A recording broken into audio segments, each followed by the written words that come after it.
Dans cette partie, on va s'occuper de la section Main Image. C'est quoi cette section? C'est là où on voit l'image.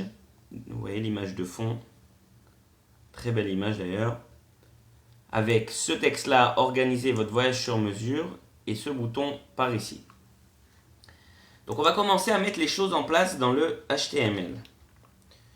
On va utiliser, vu qu'on a déjà utilisé le H1, on va utiliser le H2. Bon, en général, on a utilisé nous le H1 pour le Travel Agency. En général, on essaye que le H1 soit plus grand que le H2 et ainsi de suite. Mais là, en fait, ce texte-là sera plus grand que le Travel Agency. On peut vivre avec, il n'y a pas de problème. Donc on va taper le texte « Organisez votre voyage sur mesure ». Ok, maintenant ce qu'on voit, on voit qu'on va à la ligne après le mot « votre ». Donc ce qu'on va faire, on va faire un saut à la ligne avec line break, BR, voyage sur mesure. Et on voit en parallèle de ça que le voyage sur mesure, il est mis en gras et pas le reste. Donc ça, on pourrait faire plusieurs choses. On pourrait mettre un span autour du voyage sur mesure et lui donner une classe et s'en occuper en CSS, mais on peut directement s'en occuper dans le HTML avec le tag strong qui va mettre directement ce texte-là en gras. Voilà. Maintenant, juste que vous voyez la ligne, elle est sur une ligne. Deuxième chose qu'on va faire ensuite, c'est le bouton. Donc le bouton, on va le mettre sur un lien, puisque en général, c'est un bouton qui va nous emmener vers un autre endroit, donc on va le mettre directement sur un lien. L'attribut href, bon, on n'a pas vraiment là où l'emmener, donc on va juste laisser un dièse.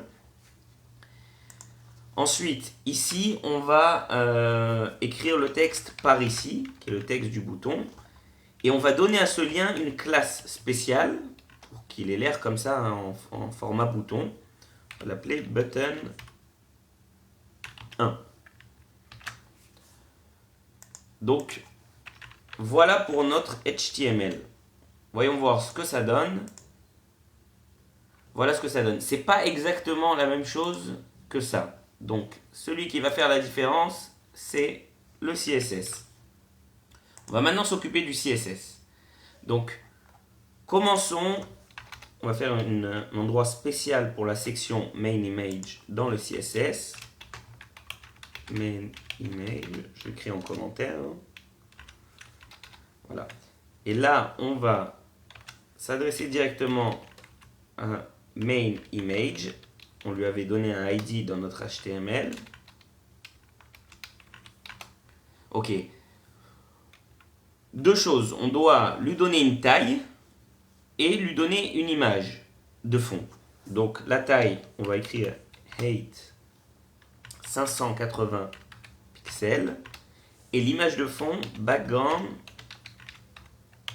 Alors, background, c'est pas forcément une couleur, ça peut être directement un URL d'une image.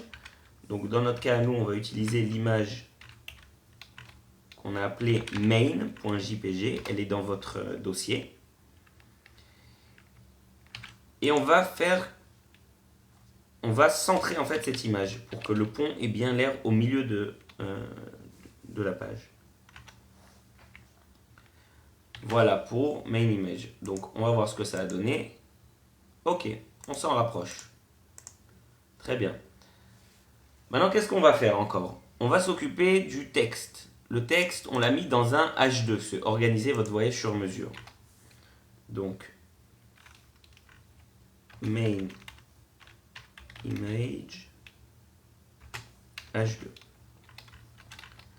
Alors là, on va séparer deux choses. Le H2, de manière générale, que je vais venir en fait remettre avec les autres sélecteurs qui sont des sélecteurs d'ordre général. Donc H2. On va mettre tout ce qui peut être général à un H2, parce que si j'ai envie de réutiliser le H2 à un autre endroit de la page, c'est là que je vais le mettre. Donc, ce qu'on va faire, on va lui donner une couleur, donc color. Donc on va lui donner cette couleur-là. On va lui donner une taille. Donc la taille était en fait plus grande, donc font size 55 pixels. Alors, voyons voir ce que ça donne. Ok.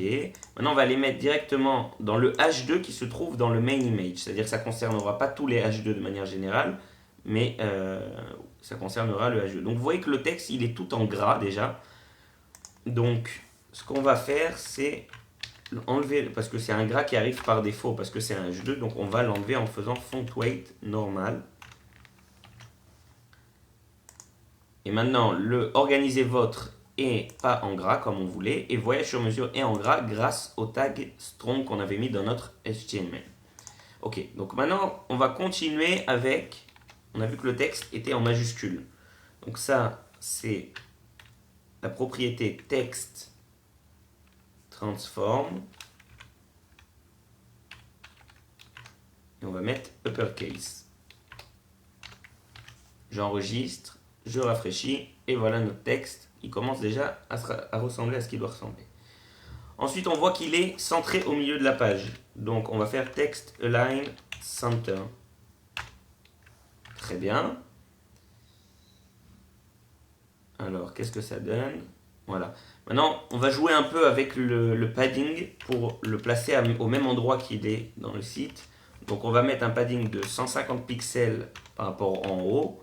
On va mettre par rapport à droite 0, par rapport à en bas on va mettre 40, par rapport à gauche 0 aussi. Très bien. Notre texte est bien placé. Maintenant on va s'occuper du par ici.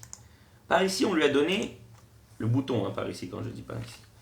On lui a donné une classe qu'on a appelée button 1. Voilà. Ok, donc déjà, première chose à faire, on va lui donner une taille. Donc, width 120 pixels.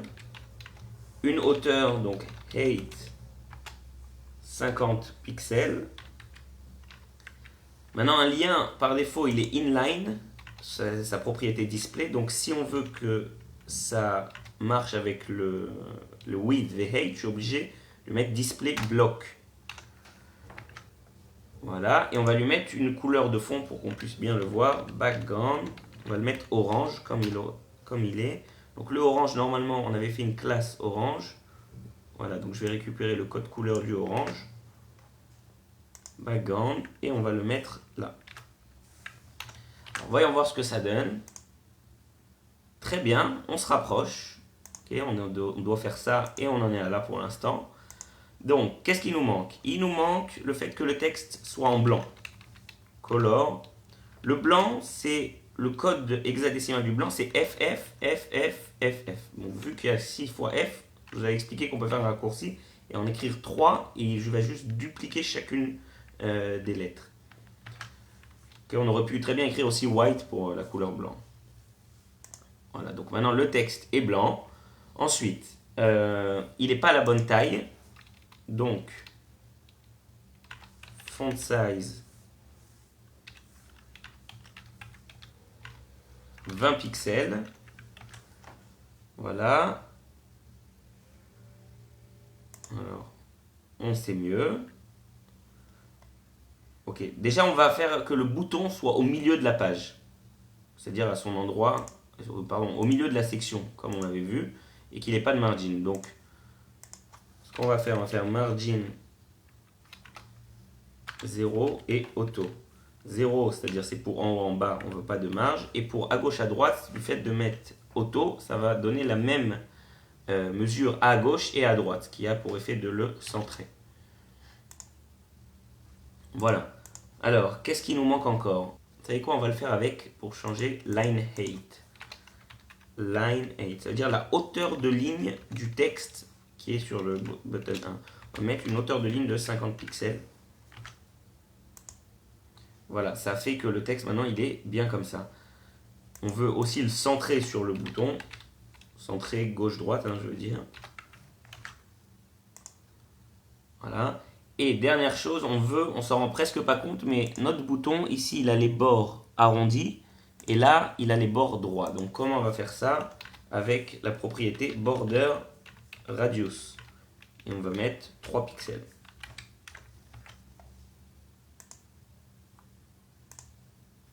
Ok, on voit encore qu'il y a une petite différence.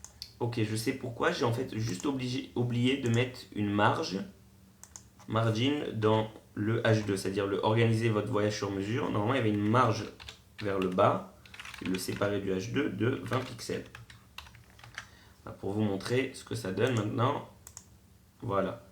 Je passe de l'un à l'autre, c'est exactement les mêmes. Vous voyez un petit sursaut de différence qui est dû au fait qu'il y ait dans le vrai site, il y a un scroll bar parce qu'il y a beaucoup de contenu. Et le scroll bar, c'est ça qui nous donne une impression de petit sursaut. Mais c'est exactement la même chose. Donc on a fini pour notre section main image.